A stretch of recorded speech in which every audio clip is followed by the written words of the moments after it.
Welcome back to Mountain Time Story Time. The other day, whenever we left the church house, if you recall, my mom ended up with all the Herdmans running the show, and then word got back to Miss Armstrong up there in the hospital with her broken leg and everything, and then she decides to say to somebody who then told my mom that if she had been up doing her duty, none of this would have happened. And that's when my mom became unglued. She said, if she had been up and around, it wouldn't have happened. Mother had said, that woman, she must be surprised that the sun is still coming up every morning without her to supervise the sunrise. Well, just let me tell you, don't tell me, Daddy said, I'm on your side. I just mean that Helen Armstrong is not the only woman alive who can run a Christmas pageant. Up until now, I had made up my mind only to do the best I could under the circumstances. But now, and then she stabbed the meat with a fork. She was so mad. I'm going to make this the very best Christmas pageant, with or without the Herdmans. After all, it was them who raised their hands and nobody else. And that's that. And it was too. For one thing, nobody else wanted to take over the pageant with or without the Herdmans. And for another thing, Preacher Hopkins got fed up with all the complaints and just told everybody where to get off at. Now, of course, he didn't tell Miss Wendell to go jump out in the lake or anything like that. He just reminded everybody that whenever Jesus said to suffer the little children to come unto me, Jesus meant the Herdmans as well. So that shut everybody up, even Alice's mother. And the next Wednesday, we started rehearsal. So now, chapter 4. Our first pageant rehearsal was usually about as much fun as a 3-hour ride on a school bus and just as noisy and crowded. This rehearsal, though, was different. Everybody shut up. They settled down right away for fear of missing anything that the Herdmans would do. They got there 10 minutes late, sliding into the room like a bunch of outlaws about ready to go shoot up the saloon. And when Leroy passed by Charles, he knuckled him in the back of the ear. One little girl, she yelled as Gladys went by, but Mother, she had said that she was going to ignore everything except blood. And since the primary kid wasn't bleeding, and neither was Charlie, nothing happened. Mother said, and here's the Herdmans, and we're glad to see you all. That was probably the biggest lie that's ever been spoken outright in a church house. Imogene smiled. That Herdman smiled, as we call it. It was sly and sneaky. And there they sat, the closest thing to criminals that any of us had ever seen. But these people were now going to represent what was the most beautiful and the most holy. No wonder why everybody was so worked up. Others started to separate everybody into angels and shepherds and guests at the end, but right away she ran into trouble. Who were the shepherds? Leroy Herdman wanted to know.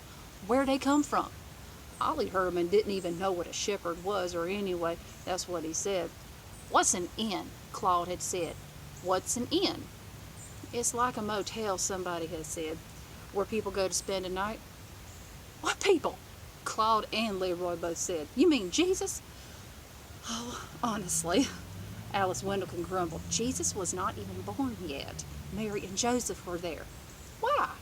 Asked Ralph. What happened first?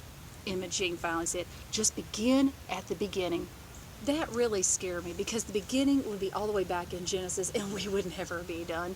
The thing was, the Herdmans had never heard anything about the Christmas story. They knew it was Jesus' birthday, but everything else was news to them. The shepherds, the wise men, the star, the stable, crowded in. It was hard for me to believe, at least for me. Alice Wendell says she didn't have any trouble believing it. How could they know about Jesus and the Christmas story? She said. They didn't even know what a Bible was. Just see what they did with it last week. Last week in Sunday school, when Imogene was taking money out of the offering plate, Gladys and Ollie were over there drawing mustaches and tails on all the disciples in the primary grade illustrated Bible. They never went to church their whole life until your little brother had told him to come get refreshments at Sunday school, Alice had said. And all you ever hear about at school and at Christmas is how to make ornaments out of tinfoil. So how would they know about the Christmas story? She was right, of course. They might have read about it, but they never read anything except the Amazing Comics. And they might have heard about it on TV, except that Ralph paid 65 cents for their TV and the thing hardly worked, even if somebody held the thing up with an antenna. But then the only other way for them to hear about the Christmas story was from their parents, and I'm having a hunch that Mr. Herman just never got around to telling them that before he hopped that train so many years ago, and it was clear Miss Herman just gave up on trying to tell those kids anything. They just didn't know. Mother said she had better begin by reading the Christmas story from the Bible. This was a pain in the neck to all of us who already knew this story. All we ever had to do was just be told where to go and what to say. That was it. We already knew all the parts. Joseph and Mary espoused, and his espoused wife, being great with child. Pregnant? She's pregnant? Ralph had said. Well, that stirred things up. All the big kids started laughing. All the little kids wanted to know what was so funny, and Mother had to hammer on the floor with a blackboard pointer. That's enough, Ralph, she said, and went on with the story. I don't think it's very nice to say that Mary was pregnant, Alice had whispered to me. She was, I pointed out in a way, though I agreed with her. It did sound too ordinary. Anybody could be pregnant, but great with child just sounded better for Mary. I'm not supposed to talk about things like that, or people being pregnant. Alice looked at me, and then she pushed her lips together. I better tell my mother. Tell her what? That your mother is talking about things like that in church. My mother might not want me to be here. I was pretty sure she would do it.